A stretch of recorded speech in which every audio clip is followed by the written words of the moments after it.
Because এখন আমার follower সংখ্যা এবং সাবস্ক্রাইবার সংখ্যা কম আছে, এখন আমি হ্যান্ডেল করতে পারি। আপনারা মেসেজ দিলে মোটামুটি আমি হ্যান্ডেল করতে পারি, বাট আপনাদের যদি দোয়া এবং সহযোগিতা থাকে, একসময় এরকম হাজার হাজার মেসেজ আসবে দিনে, তো তখন আমি কিন্তু এত রিপ্লাই দিতে পারবো না। তো এখন থেকে চিন্তা করতেছি এই জিনিসগুলো আমি রেকর্ড করে আমি এই জিনিসগুলো আপলোড করব। তো এই ভিডিওটা দেখলে আপনারা বুঝতে পারবেন যে আপনার কী ধরনের পিসি বিল্ড করা উচিত।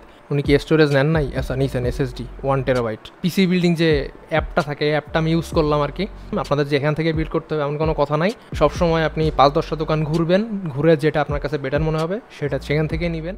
আসসালামু আলাইকুম এভরিওয়ান, কেমন আছেন সবাই? Welcome to A brand new video. আজকের ভিডিওটা আমাদের চ্যানেলে যে গতানুগতিক ভিডিওগুলো আসে তার থেকে বেশ কিছুটা ডিফারেন্ট হবে। বিকজ আজকে হচ্ছে আমি আপনারা অনেকেই খেয়াল করছেন যে কমেন্ট বক্সে আপনারা অনেকেই কমেন্ট করেন যে মানে আপনারা পিসি বিল্ড করবেন, তো আমার সাথে আপনারা যোগাযোগ করতে চান। যে কারণে আমি আপনাদেরকে আমার ফেসবুক পেজের লিঙ্কটা দেই, যে ফেসবুক পেজে আপনারা যাতে আমাকে পার্সোনালি মেসেজ করতে পারেন, এবং সেখানে আমি আপনাদের আমার যতটুকু আমি পারি ততটুকু আপনাদেরকে সাজেশন দেওয়ার চেষ্টা করি। আমি চিন্তা করতেছি এখন থেকে, আমি তো পার্সোনালি সবাইকে সাজেশন দিতাম, তো আপনাদের অনেকেরই আছে যে মানে কোশ্চেনগুলো একই টাইপের। মনে করেন যে একজন বলে 50,000 টাকা বাজেটে পিসি বিল্ড করবো, আমাকে একটু মানে লিস্ট করে দেন। আর একজন বলে যে আমি 55,000 টাকা বাজেটে পিসি বিল্ড করবো, লিস্ট করে দেন। তো আমি এগুলো পার্সোনালি হচ্ছে মানুষকে ফেসবুক পেজে মানে রিপ্লাই দিয়ে সাজেশন দিতাম। তো এখন থেকে চিন্তা করতেছি এই জিনিসগুলো আমি রেকর্ড করে আমি এই জিনিসগুলো আপলোড করব, যাতে মানে আপনাদের সবাইকে আমাকে মেসেজ দিতে না হয়। এই সিমিলার বাজেটে যারা আছেন, একজনকে আমি হেল্প করব, সেটা ভিডিও করেই তো পোস্ট করব। তো এই ভিডিওটা দেখলে আপনারা বুঝতে পারবেন যে আপনার কী ধরনের পিসি বিল্ড করা উচিত। চলুন তাহলে বেশি কথা না বাড়িয়ে সাবস্ক্রাইব করে এবং লাইক করে দিয়ে ভিডিওটা শুরু করি। তো প্রথমে চলে যাব হচ্ছে আমাদের ফেসবুক পেজে, ফেসবুক পেজ না, ইউটিউব চ্যানেলে। এটা হচ্ছে আমাদের ইউটিউব চ্যানেল। আমি যদি একটা ভিডিওর কমেন্টে যাই তাহলে আপনারা দেখতে পারবেন অ্যাড চালু হয়ে গেছে। এই যে দেখেন, কমেন্টে অনেকেই কোশ্চেন করেন, যেমন এই ভাই কোশ্চেন করছেন যে কোন কম্বোটা বেস্ট হবে, RTX 3060 5600, মানে বুঝতেই পারতেছেন এরকম অনেক কমেন্ট আসে। এই যে এইটা দেখলে আরও ভালো করে বুঝতে পারবেন। এক ভাই কমেন্ট করছে যে প্রসেসর, মাদারবোর্ড, মানে তার একটা লিস্ট দিছে, দিয়ে বলছে এই সেট আপে পিসি বিল্ড করলে কেমন হবে, প্লিজ উত্তরটা জানাবেন, প্লিজ।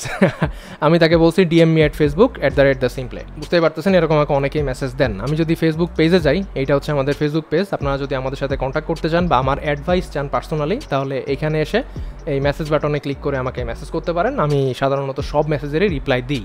বিকজ এখন আমার ফলোয়ার সংখ্যা এবং সাবস্ক্রাইবার সংখ্যা কম আছে, এখন আমি হ্যান্ডেল করতে পারি। আপনারা মেসেজ দিলে মোটামুটি আমি হ্যান্ডেল করতে পারি, বাট এরকম চলতে থাকলে আর আপনাদের যদি দোয়া এবং সহযোগিতা থাকে, একসময় এরকম হাজার হাজার মেসেজ আসবে দিনে, তো তখন আমি কিন্তু এত রিপ্লাই দিতে পারবো না। তো এখন যারা আমার চ্যানেল ফলো করেন তারা আমাকে রেগুলার মেসেজ করবেন, যদি কোনো কিছু জানার থাকে বা কোনো পিসি বিল্ড করার দরকার হয়, আমি আমার সাধ্যমতো হেল্প করার চেষ্টা করব। অনেক কথা বললাম, তো এখন কথা বাদ দেই, ডাইরেক্ট ভিডিওতে চলে যাই। যেমন দেখতে পাচ্ছেন, এই ভাই আমাকে মেসেজ করছেন যে ভাইয়া are you available for chat, একটা PDF ফাইল পাঠাইছেন। ভাইয়া আমি বিগিনার লেভেলের video editor, new PC build করব, আমার 65K বাজেট, আমাকে প্লিজ একটা বিল্ড করে দেওয়া যাবে? আমি যে বিল্ডটা করলাম এইটা ঠিক আছে? এই যে উনি PDF ফাইল পাঠাইছেন, এই PDF ফাইলটা আমি পাশে ওপেন করে রাখছি। ওনার বাজেট হচ্ছে কত? 65K তে উনি সিলেক্ট করছেন Intel 11 Gen, okay, Rocket Lake processor, i5 11400F, okay. Motherboard নিচ্ছেন H470M, কিবোর্ড, মাউস, মনিটর, আচ্ছা মানে বাজেট 65K, মনিটর সহ। RX 550 নিছেন, পাওয়ার সাপ্লাই নিছেন। স্টোরেজটা কই? Pen drive, headphone. উনি কি স্টোরেজ নেন নাই? আচ্ছা নিছেন, SSD 1 টেরাবাইট। হ্যাঁ, ভালো জিনিস চুজ করছেন উনি, বাট হচ্ছে ওনার প্রসেসর আর মাদারবোর্ড এই দুইটা জায়গায় ইমপ্রুভ করা যাইতে পারে। কারণ উনি 14,800 টাকা দিয়ে ইন্টেল 11 জেনের রকেট লেগের প্রসেসর নিছেন, যেটা 11400। এই 14,800 টাকায় এর থেকে আরও পাওয়ারফুল প্রসেসর নেওয়া সম্ভব। আর যে মাদারবোর্ডটা নিচ্ছেন, এটা এই সিরিজের মাদারবোর্ড। এই সিরিজের মাদারবোর্ড আসলে মিড লেভেলে আমি সাজেস্ট করি না, আমি B সিরিজের মাদারবোর্ড সাজেস্ট করি। তো ওনার বিল্ডটা মোটামুটি ঠিক আছে, শুধু প্রসেসর আর মাদারবোর্ডটা আপগ্রেড করলেই মনে হয় যে আর একটু বেটার পারফরমেন্স পাওয়া যাবে। তাহলে চলেন আমরাও একটা পিসি বিল্ড করি ওনার বাজেটে। মানে আমার যে সাজেশন থাকবে, আমি যেটা ভালো বুঝি সেই অনুযায়ী একটা পিসি বিল্ড করবো আমরা।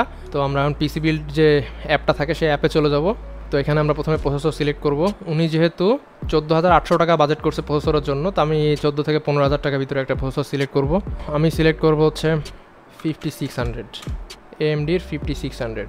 এই প্রসেসরটা সিলেক্ট করার কারণ হচ্ছে এটা PCI Gen 4 সাপোর্টেড, আর এটা হচ্ছে মানে নতুন আর্কিটেকচারে তৈরি। উনি যে প্রসেসরটা সিলেক্ট করছেন 11400F, ওইটার থেকে এই প্রসেসরটার পারফরমেন্স বেশ কিছুটা বেশি হবে, অনেকটাই বেশি হবে। ওকে, এটার সাথে কুলার দেওয়া থাকে, যে কারণে এখন আর কুলার নিচ্ছি না। মাদারবোর্ড সিলেক্ট করব। যেহেতু এই প্রসেসরটা 5600 প্রসেসরটা PCI Gen 4 সাপোর্ট করে। তো এই জন্য আমাদেরকে একটা PCI Gen 4 সাপোর্টেড মাদারবোর্ড নিতে হবে। তো PCI Gen 4 সাপোর্টেড মাদারবোর্ড কম বাজেটের ভিতরে নিতে হবে, কারণ ওনার বাজেট কম, যেখানে কম বাজেটের ভিতরে নিতে হবে। আর উনি যেহেতু ভিডিও এডিটিং করবেন, ওনার কিন্তু একটা গ্রাফিক্স কার্ডও লাগবে, যাতে উনি মানে কোনো বাধা ছাড়া ভিডিও এডিট করতে পারেন, প্রিভিউ করতে পারেন, যাতে প্রিভিউ করার সময় আটকে না যায়। যেন গ্রাফিক্স কার্ডও লাগবে, যে কারণে আমাদের এই দিক থেকে বাজেট কমাতে হবে। তো এইখানে আমি যে মাদারবোর্ডটা সিলেক্ট করব সেটা হচ্ছে এইটা, বায়োস্টার B550 MXC Pro, এই মাদারবোর্ডটা। তো এই মাদারবোর্ডটার স্পেসিফিকেশন যদি আপনাদেরকে দেখাই তাহলে আপনারা বুঝতে পারবেন আর একটু ক্লিয়ারলি। দেখেন MD 5000 সিরিজের প্রসেসর সাপোর্ট করবে। আমরা যে প্রসেসরটা সিলেক্ট করছিলাম এটা হচ্ছে 5600, এটা 5000 সিরিজের প্রসেসর। তো এটা এখানে সাপোর্ট করবে। এখানে M.2 সকেট আছে দুইটা, মানে দুইটা SSD ইনস্টল করা যাবে একসাথে এই মাদারবোর্ডে। আর র্যাম স্লট আছে 4টা।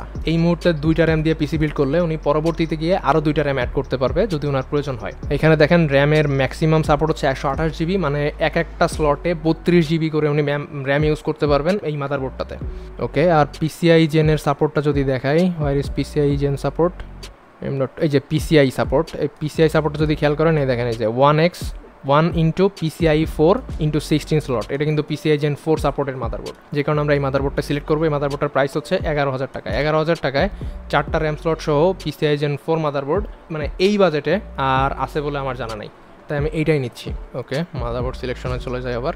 এই যে আমাদের মাদারবোর্ডটা, এটা আমরা অ্যাড করে নিলাম।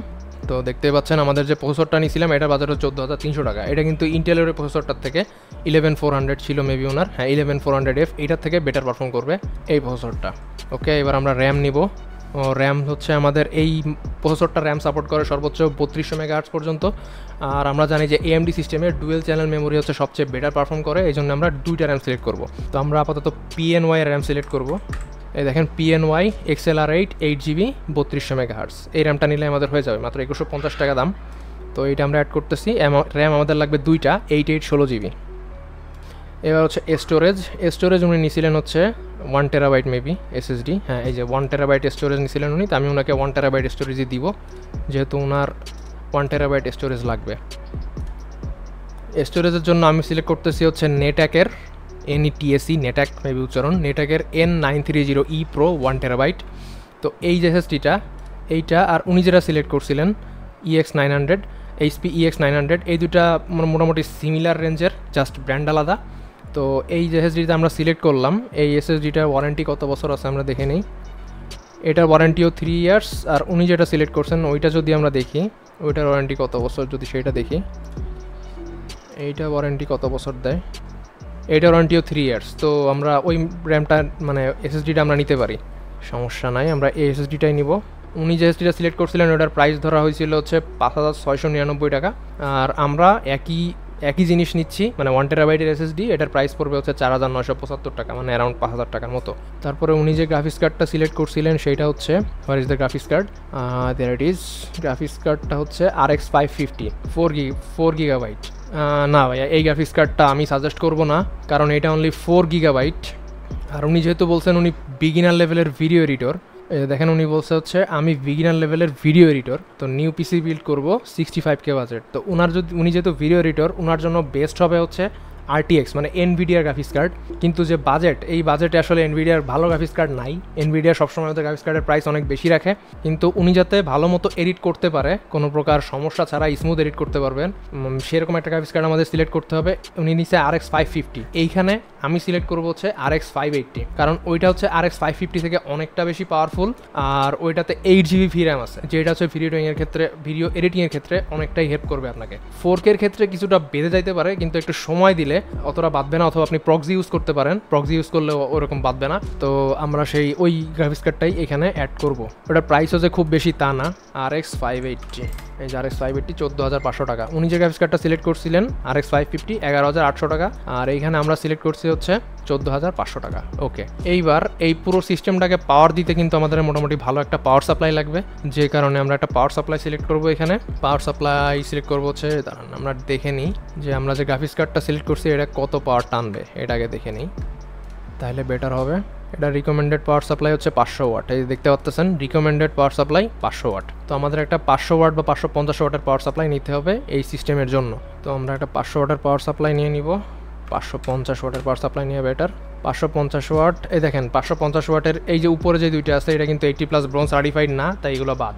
এবার ব্রোঞ্জ সার্টিফাইড যেটা আছে সেটা হচ্ছে গিগাবাইটের পাওয়ার সাপ্লাই আমার মনে হয় অ্যাভয়েড করাই বেটার, যেহেতু একই প্রাইস রেঞ্জে 4500 একই প্রাইস রেঞ্জে আমরা মন্টেকের বেটা 550 watt 8+ bronze certified power supply এইটা নিব, কারণ গিগাবাইটের থেকে আমার মনে হয় এইটা বেটার হবে। আপনার যদি ইচ্ছা হয় গিগাবাইট নিতে আপনি নিতে পারেন, আমার কোনো অসুবিধা নাই। আমি জাস্ট এখন এইটা অ্যাড করে দিচ্ছি এখানে। বাজেট কিন্তু বেড়ে যাচ্ছে, দেখতেই পাচ্ছেন অলরেডি 53,000 হয়ে গেছে। এবার কেসিং সিলেক্ট করতে হবে। কেসিং সিলেক্ট করার জন্য আমি কিন্তু কোনো প্রকার RGB প্রায়োরিটি দিচ্ছি না, আমি জাস্ট এয়ার ফ্লো প্রায়োরিটি দিব। আমাদের এমন একটা কেসিং সিলেক্ট করতে হবে যেটাতে অ্যাটলিস্ট 4টা ফ্যান আছে, 3টা ইনটেক মানে সামনে থেকে বাতাস নিবে, আর একটা হচ্ছে এক্সস্ট যে পিছন থেকে বাতাস বের করে দিবে। তো আমার আপাতত যে কেসিংটা এই বাজেট রেঞ্জের পিসির জন্য ভালো লাগে সেই কেসিংটা হচ্ছে এইটা, ভ্যালোটপ VT B708। এটা হচ্ছে 4টা বিল্ট ইন ফ্যান থাকে, তো 3200 টাকা প্রাইস এটার। আমরা এটা অ্যাড করে নিলাম। এইবার ওনার মনিটর কি ছিল, হ্যাঁ উনি মনিটর সহ বিল্ড করবেন। ওনার মনিটর ছিল, মনিটর নিয়েছেন লিনোভো 22 ইঞ্চ। এই মনিটরটা একটু দেখা দরকার, এটার স্পেসিফিকেশনস কি আছে। এই মনিটরটা আমরা একটু যদি দেখি, এই মনিটরটা VA প্যানেল না ভাই, VA প্যানেল নেওয়া যাবে না, আমাদের IPS প্যানেল নিতে হবে। যেহেতু আপনি ভিডিও এডিটিং করবেন, আপনার কালার খুব ভালো, মানে কালারের উপরে আপনার ফোকাস রাখতে হবে। VA প্যানেল হচ্ছে অ্যাকুরেট কালার আসে না, কিন্তু আপনার IPS প্যানেল যে মনিটরগুলো, ওই মনিটরগুলোতে অ্যাকুরেট কালার পাওয়া যায়। তাই যারা ভিডিও এডিটিং বা কালার রিলেটেড কাজ করেন, যেখানে আপনার অ্যাকুরেট কালারটা বুঝতে হয়, অ্যাকুরেট কালারটা দেখে সেইভাবে এডিট করতে হয়, তাদেরকে অবশ্যই IPS প্যানেলের মনিটর নিতে হবে। তো আপনি যে মনিটরটা সিলেক্ট করছিলেন এই মনিটরটা নেওয়া যাবে না। এইখানে আমরা হচ্ছে একটা IPS মনিটর নিব। ওকে, IPS মনিটর সবচেয়ে কম দামে যেটা পাওয়া যায় আমরা সেটাই নিব। রেডমির কোনো মনিটর আমরা নিব না, কারণ এটার কোনো দিক থেকে ভালো না রেডমি মনিটর। এই যে এইটা নেওয়া যাইতে পারে না, এটা VA প্যানেল, এটা নেওয়া যাবে না। আমরা IPS খুঁজতেছি, আমাদের IPS লাগবে। ডাহুয়া, হ্যাঁ এটা IPS প্যানেল, দেখে ভালোই লাগতেছে। IPS 75 hertz 75 hertz 6 ms HDMI কেবল, হ্যাঁ সব কিছুই ঠিকঠাক আছে। আমরা এই মনিটরটাই নিব, আমরা এই মনিটরটা অ্যাড করবো। এটা হওয়া 9600 টাকা। ওকে ডান, আমাদের মনিটর হয়ে গেল। তো দেখতে পাচ্ছেন এই পুরো বিলটা আমাদের কি কিছু বাদ আছে, প্রসেসর, মাদারবোর্ড, 2টা RAM, storage, graphics card, power supply, casing, monitor, সব কিছু দিয়ে আমাদের প্রাইস আসতেছে স্টারটেকের বর্তমান বাজার মূল্য অনুসারে 66,474 টাকা। আমাদের যে ভাই আমাকে মেসেজ করছেন তার বিল্ড করে দেওয়ার জন্য, এই বিলটা যদি উনি করেন উনি মোটামুটি রিল্যাক্সে 1080p ভিডিও এডিট করতে পারবেন। গ্রাফিক্স কার্ড অবশ্যই আর একটু ভালো দিতে পারলে বেটার মানে আমার ভালো লাগতো পার্সোনালি, কারণ ভিডিও এডিটিংয়ের জন্য আসলে এই কার্ডটা অতটাও ভালো না। এনভিডিয়ার কার্ড সবচেয়ে বেটার ভিডিও এডিটিংয়ের জন্য, আমি আবারও বলতেছি। কিন্তু ভাই বাজেট যেহেতু ইস্যু, কিছু করার নাই, বাজেটের মধ্যে সবচেয়ে বেস্ট অপশনটাই সিলেক্ট করতে হবে। তো এইটাই আপনার জন্য সবচেয়ে বেস্ট হবে এই বাজেটে, এই বিলটা। চলুন আমি তাহলে ভাইরে ইনবক্স করে দিই জিনিসটা। ওকে, আমরা তাহলে ভাইকে দিয়ে দিচ্ছি তার কাঙ্ক্ষিত বিলটা। ওকে, স্ক্রিনশটটা ভাইকে সেন্ড করে দিলাম। আর এইখানে যে প্রাইসটা দেখতেছেন, এই যে 66,474 টাকা, এর থেকে কিন্তু প্রাইসটা আর একটু কম পড়বে, কারণ অনলাইনের প্রাইসগুলো একটু বেশি দেখায়। আর আপনি যে কোনো শপ থেকে একটা কমপ্লিট পিসি বিল্ড করলে আপনি কিছুটা ডিসকাউন্ট পাবেন। 3 থেকে 5,000 টাকা ডিসকাউন্ট পাওয়ার কথা। এই যে পিসিটা আমি বিল্ড করছি এইটাতে যদি 3 থেকে 5,000 না হয় 2,000 ডিসকাউন্ট তো অবশ্যই পাবেন। আর ওই টাকা দিয়েই আশা করি উনি কিবোর্ড মাউস কিনে নিতে পারবেন। তো এই বিলটা আমি ওনাকে সেন্ড করে দিলাম। তো ওনাকে এই জিনিসটাও লিখে দেই, ভাই বেস্ট হবে, আপনারা এই পিসিটা বেস্ট হবে। পিসিটা আপনি 3 থেকে 5 এসেছে, তবে ভালো প্রাইস পেতে গেলে 5-10টা দোকান ঘুরতে হবে। তো আমি কিন্তু দেখতেছেন আপনারা যে আমি পিসি বিল্ড করার জন্য হচ্ছে স্টারটেকের ওয়েবসাইটটা আমি ইউজ করছি, কিন্তু আপনাদের যে স্টারটেক থেকে বিল্ড করতে হবে এমন কোনো কথা নাই। জাস্ট এদের এই এই যে পিসি বিল্ডিং যে অ্যাপটা থাকে, এই অ্যাপটা আমি ইউজ করলাম আর কি, এই ওয়েবসাইটের যে সার্ভিসটা এটা আমি ইউজ করলাম। আপনাদের যে এখান থেকে বিল্ড করতে হবে এমন কোনো কথা নাই। সবসময় আপনি 5-10টা দোকান ঘুরবেন, ঘুরে যেটা আপনার কাছে বেটার মনে হবে সেটা সেখান থেকে নেবেন। আর আরেকটা বিষয় হচ্ছে ওয়ারেন্টি, হ্যাঁ প্রত্যেকটা প্রোডাক্টের পাশে যেন আলাদা করে ওয়ারেন্টি লিখে দেয় যে কোন প্রোডাক্টের ওয়ারেন্টি কতদিন, এটা অবশ্যই বুঝে নেবেন। এইখানে প্রত্যেকটা প্রোডাক্টেরই ওয়ারেন্টি থাকবে, শুধু কেসিংটা বাদে। আর এই টোটাল পিসিটা বিল্ড করতে গেলে আগেই বলছি যে কয়েক হাজার টাকা ডিসকাউন্ট পাবেন, ওই ডিসকাউন্টের টাকা দিয়ে আপনি কিবোর্ড মাউস হেডফোন আপনার যা লাগে সেগুলো কিনে নিতে পারবেন। সো আজকের ভিডিওটা এই পর্যন্তই ছিল। ভিডিওটি যদি ভালো লেগে থাকে একটা লাইক করে দিবেন। যদি কোনো প্রকার কোশ্চেন থাকে নিচে করতে পারেন। আমি আবারও বলতেছি, আপনাদের কোশ্চেন আমি মানে আপনাদের কমেন্টগুলো আমি পড়ি এবং অ্যান্সার দেওয়ার চেষ্টা করি। আর যদি কারো এরকম পিসি বিল্ড করার ইচ্ছা থাকে, যার আমার সাজেশন পাওয়ার ইচ্ছা থাকে পিসি বিল্ডের ব্যাপারে, তাহলে আমাদের ফেসবুক পেজে এসে পার্সোনালি মেসেজ করবেন, আমি সেখানে আপনাকে রিপ্লাই দেওয়ার চেষ্টা করব। যতদিন পর্যন্ত আমি পারবো আমি সাপোর্ট দিয়ে যাওয়ার চেষ্টা করব। সো আজকের ভিডিওটা এই পর্যন্তই। যারা চ্যানেলে নতুন আছেন তারা সাবস্ক্রাইব করবেন, যারা অলরেডি সাবস্ক্রাইব করেছেন তাদেরকে থ্যাংক ইউ সো মাচ। আজকের মতো আমি মিল্টন বিদায় নিচ্ছি আপনাদের কাছ থেকে। আল্লাহ হাফেজ।